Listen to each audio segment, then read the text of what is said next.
Well, I want to turn to some stories in the Gospels, and if you want to follow along, we're going to be looking at several stories. We already had the first one, but let's go back to it again. And I'm reading from the New International Version, but feel free to follow along in whatever translation you find best. So the first story is in Matthew 12. And verses 9 to 13.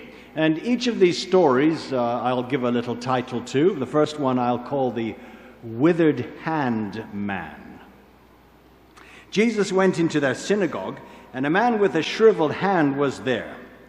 Looking for a reason to bring charges against Jesus, the Pharisees asked him, "Is it lawful to heal on the Sabbath?"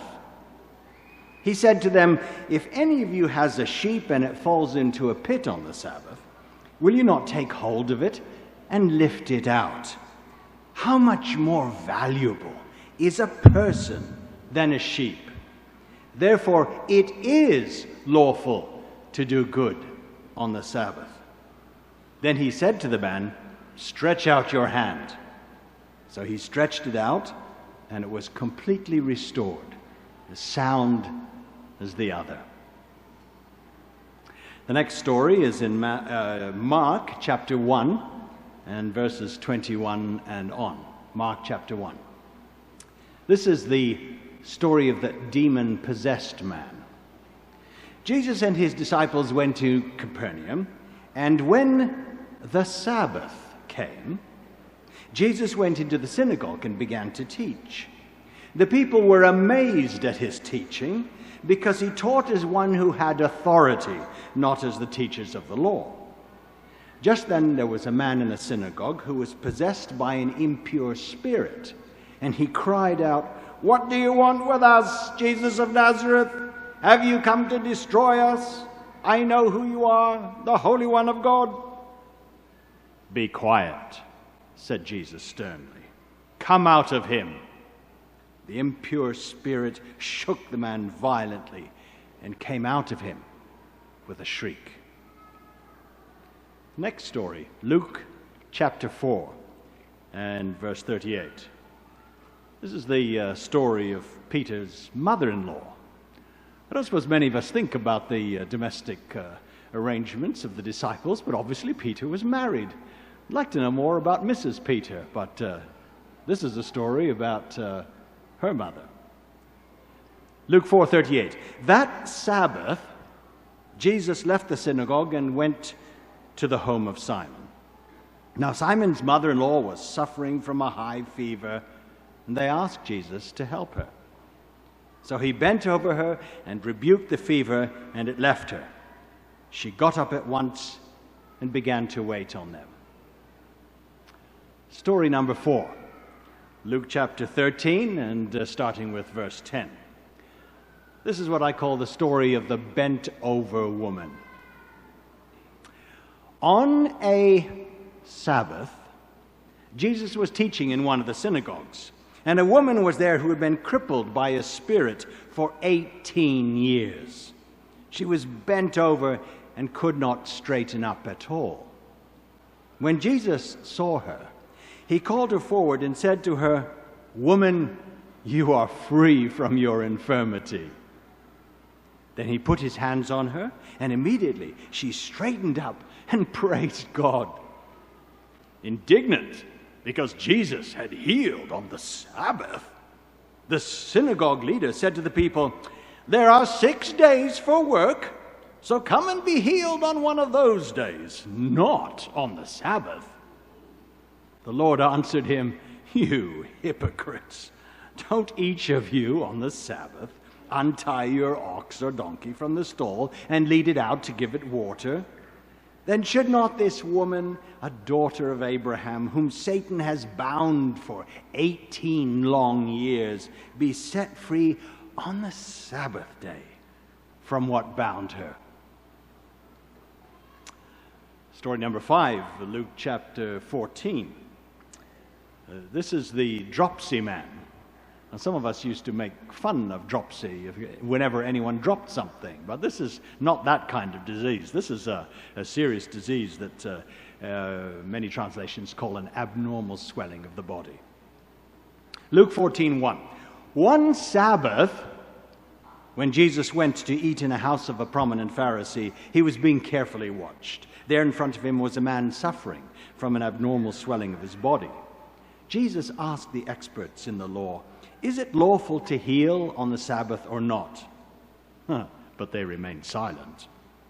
So taking hold of the man, he healed him and sent him on his way. Then he asked them, "If one of you has a child or an ox that falls into a well on the Sabbath day, will you not immediately pull it out?"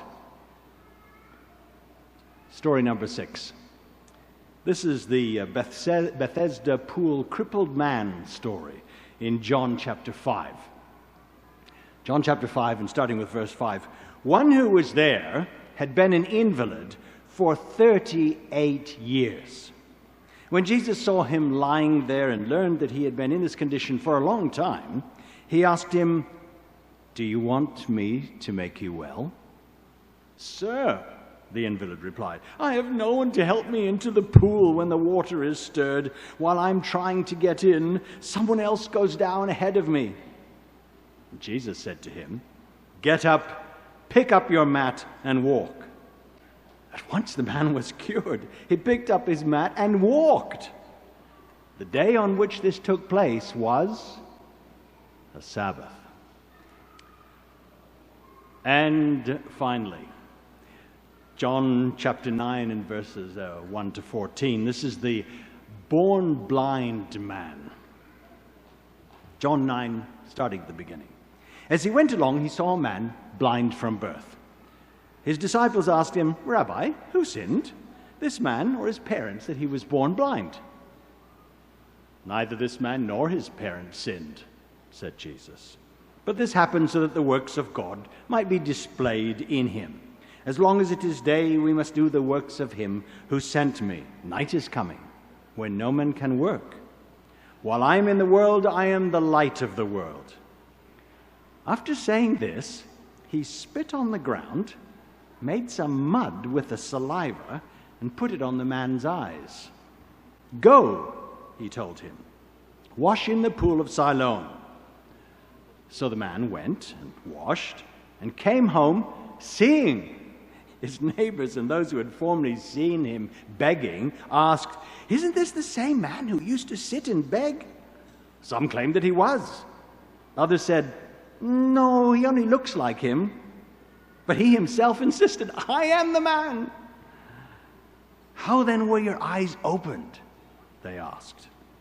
He replied, "Well, this man they called Jesus made some mud and put it in my eyes. He told me to go to Siloam and wash, so I went and washed, and now I can see."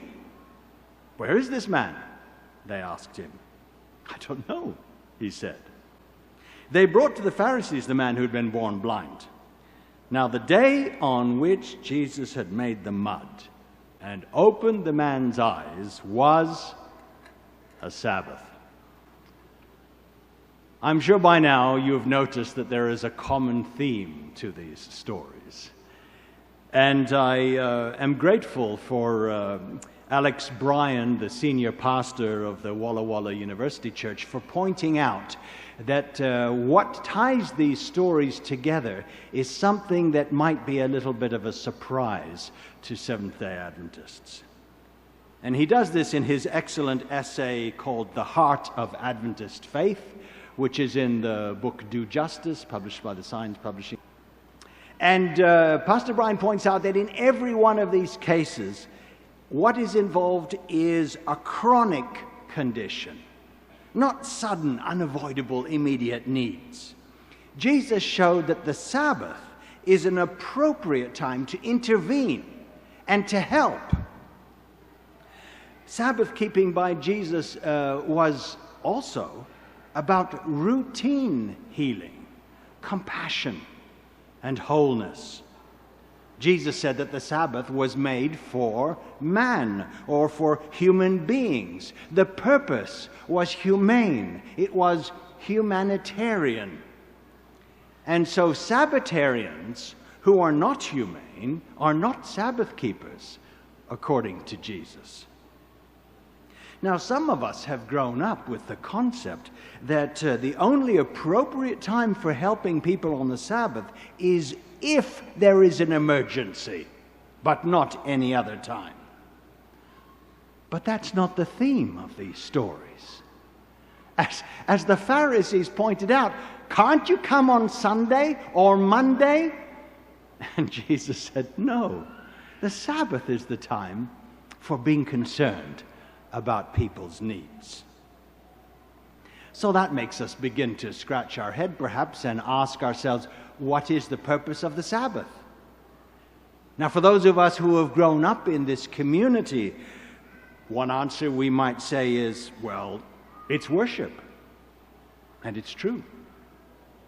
There is this element of worship on Sabbath day, and that's what we're doing today. But Jesus didn't go out of his way to emphasize that in his preaching, teaching, or in his practice. If we have to give a second answer, we might say, well, the real reason for Sabbath is rest. Again, true. Many of us are extremely grateful for the rest we get on Sabbath. But Jesus didn't go out of his way to emphasize rest either. Jesus connects Sabbath with healing, with compassion, with reaching out to the needy. Consider Jesus' ministry and go to where he made that signature statement when he announced his ministry and what he had come to do. And we know that's found in Luke chapter 4 and verses 18 and 19. If you check your notes, you'll find that he's referring to Isaiah chapter 61 and the first couple of verses. Now, if you were given the task of introducing Jesus, or if you imagined for one moment that you were Jesus and you were coming to introduce yourself, what would be the place that you would go to find your raison d'etre, the reason why you were there? I can imagine that some of us would say, well, we have to go to the sanctuary service and find there the type and the antitype and the sacrifices and so forth. Someone else would say, no, we need to go to Daniel and make sure we get all the prophecies lined up and that everything's happening according to the right time. But Jesus didn't do any of those things. Neither did he refer to all of the texts that hint at the glorious ascendancy of a powerful king who would come to change everything. And of course, that's what the disciples and all of the people of Israel were devoutly looking for, someone who would come and thrash the Romans and bring them up to the pinnacle of success. No, instead, Jesus had this to say. The Spirit of the Lord is upon me because he has appointed me to proclaim good news to the poor. He sent me to proclaim freedom for the prisoners, recovery of sight for the blind, to set the oppressed free, to proclaim the year of the Lord's favor. And here he is introducing an idea that his hearers would absolutely understand, the concept of Jubilee, the sabbatical system of Leviticus, rich with compassion. The Jubilee introduced compassion for the earth. Today we would talk about environmental protection, and we would get out our green badges. The Jubilee talked about compassion for the slave. The Jubilee introduced compassion for the widow, for the orphan, for the man in debt. Reference after reference in the Jubilee was to the poor and those in distress. These are the words that spring from the culture of the Bible. Now, if we were introducing that today in the 21st century, we might use those terms. We might use others as well. We might say that Jubilee must introduce compassion for the refugee, for the internally displaced person, for those who are in distress from disasters and famines. Right now you must be following the news about Tropical Cyclone Winston struck Fiji. And I hope you're excited to hear that ADRA is on the ground, working with Seventh-day Adventist church members to provide assistance to those who have suffered so terribly. Compassion for the victims of sex trafficking, the new slavery of the 20th and 21st century. For those who are denied basic human rights. Compassion for those who have no access to education and to health. Now, Seventh-day Adventists have long said, from the very beginning, that the Sabbath will be a critical issue at the end of history. How will this play out? Of course, we have many scenarios, and we talk about the different possibilities of what might happen. But in the light of the stories that we have read today, as we've gone back into what Jesus had to say, is it just a matter of the calendar, or is it also a matter of how we connect with our neighbor, with people? Let's ask this in the context of Jesus' teaching, mission, and practice. And the answer may surprise us. Because seventh-day living promotes 7-day-a-week humanitarianism. And for some of us, that's an uneasy transition to make in our minds. I remember being part of a church in Western Canada years ago, and we had come up with the plan to go from door to door and collect food to give to the local food bank. It was a charity that provided food for people who did not have enough. And we thought we would also do this at the same time as we did our ingathering, or our collection for ADRA. And we discussed what day we would do this. And some thought it should be done on the Sabbath. But others said, no, we can't go around collecting food on the Sabbath. That would break the Sabbath. And the church came together and took a vote on it. And the vote said we would not do this work on Sabbath. Now, I'm glad to say that when we came back to this same practice the next year, we took another vote, and this time the church said, surely Jesus would be out there on the Sabbath collecting food for the hungry. Let's do it on a Sabbath. I remember a few years ago we had a typhoon here in the Philippines, and a lot of aid was sent from overseas in a great big Hercules C-140, and the plane arrived at Manila International Airport on Sabbath. And we were notified that the plane had to be unloaded immediately or the aid would not be available. Now, it just so happens that some of my colleagues who were there on that day are in the congregation, and you will remember how we all gathered together and went out onto the burning heat of the airstrip with our truck and forklift, and we unloaded the aircraft and we got all the supplies, the emergency supplies for the needy. And I'm just so thrilled to have been part of that exercise. Now, we've covered a great deal about the seventh day, because I want to talk about the Seventh-day Adventist. So for a few moments, let's also look at the second half of the name of our church. I've emphasized seventh day. Let's go to the next word, Adventist or Adventism. Seventh-day Adventists, we hear and repeat the announcements of the soon coming of Jesus Christ. Jesus is coming again to make this world right. And we share this news repeatedly. And Jesus talked about this repeatedly. And he emphasized how this would happen. And he told some wonderful stories. We call them parables. And one of the most important I find in Matthew chapter 25. And I think of it as the great final exam.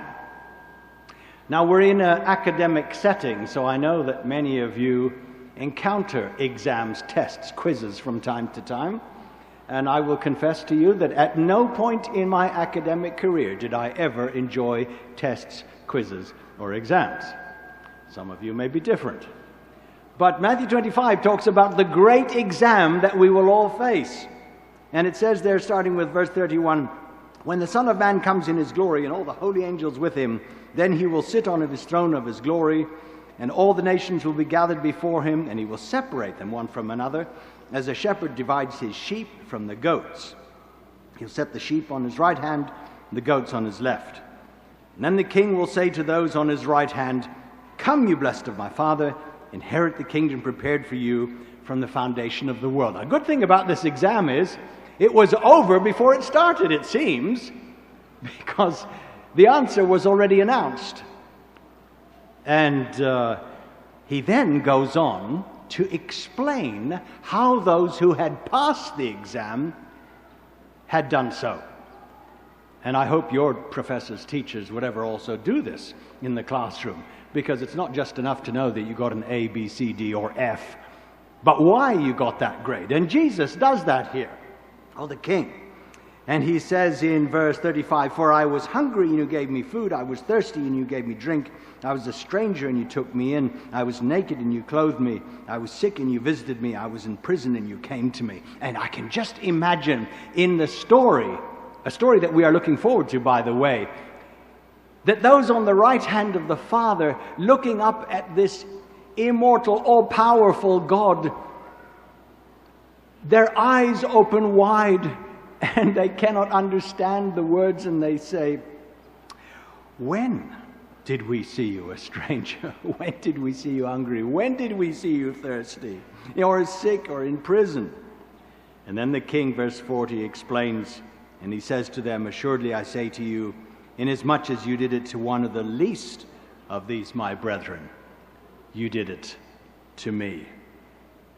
So the final exam is not on the 27, 28, or whatever number we get to by the time Jesus comes again, doctrines. It's not whether we have correctly identified the king of the north, or whether we can interpret Daniel correctly, or whether we have the right hermeneutical principles, or whether we have the right exegesis, and any of the other big words that the seminarians are studying here. Instead, the king asks, "Were you compassionate?" How can we do this? How can we be compassionate? Let me suggest a few ways. We can engage our neighbors in our local communities with the challenges that confront them. Secondly, we can speak up and act where it is possible to ensure that those who don't have access to basic resources like water and food. 1 billion people on our planet do not have access to such things. We can make sure they do. We can energetically confront the issues of our time: poverty, abuse, hatred, violence, and sexual crimes. We can end institutionalized racial segregation and any other form of bias that exists in our communities. We can ensure that women are treated with dignity and given the same opportunities as men in so many of our communities where they are not. In other words, we can think and act globally. Now, you will not be surprised that I suggest that when you're thinking of acting globally, you participate with the Adventist agency for that purpose, which of course is ADRA. And that's why if you got a bulletin, which I didn't, but I think you will see that the title of my sermon is SDADRA, which is impossible to pronounce, ADRA or something, but I've put there Seventh-day Adventist Development and Relief Agency, packaging together these two concepts with the agency that the church has established for this purpose. So when we say that Jesus is coming again, what is the picture in our minds? What are we looking for? What will this new world look like? Can you imagine at all that it's going to be a continuation or a repetition of the same disastrous experience that we have on this planet so far? Surely not. Surely the picture that you have of heaven, of the new earth, of Eden restored, does not include babies struggling to breathe. It does not include mothers dying in childbirth. Does not have children with their limbs blown off by improvised explosive devices or sniper bullets. It does not have a picture of fathers despairingly and unsuccessfully searching for work in order to get enough money to feed their families. No. Surely the picture that you have in your mind, the picture that Jesus has given us, that Scripture constantly presents us with, is a humane world, a compassionate world. That's the Adventist message for us, may I suggest. So, looking at the two halves of our name, the Lord of the Sabbath calls us to compassion. The Lord of the Second Advent calls us to compassion. So Seventh-day Adventists, richly compassionate, richly humanitarian. I want to share with you a song sung by a friend of mine, Christine Wallman, who's a Seventh-day Adventist artist who lives in Western Canada, in Winnipeg. And she sings a song in which she says, we can change the world with faith, hope, and love.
Change